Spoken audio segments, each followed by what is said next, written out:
కళ్ళు లేని కబోదిని బాబు కాశీ నుంచి చెప్తున్నాను. కాళ్ళు లేదు బాబు, కాలు కూడా కుంటే కళ్ళు లేని కబోదిని బాబు తమ తోచిన ధర్మం చేయండి అయ్యా.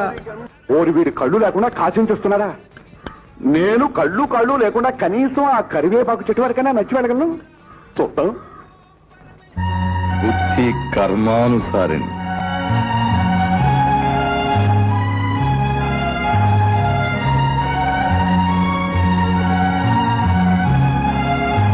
సాంబయ్య, ఏమిటి స్వామి ఇక్కడ ఉన్నారు?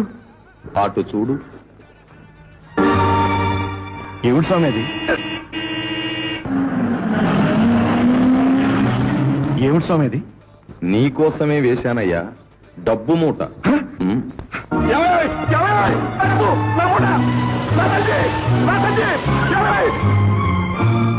పోయింది స్వామి, నా సొమ్ము పోయింది.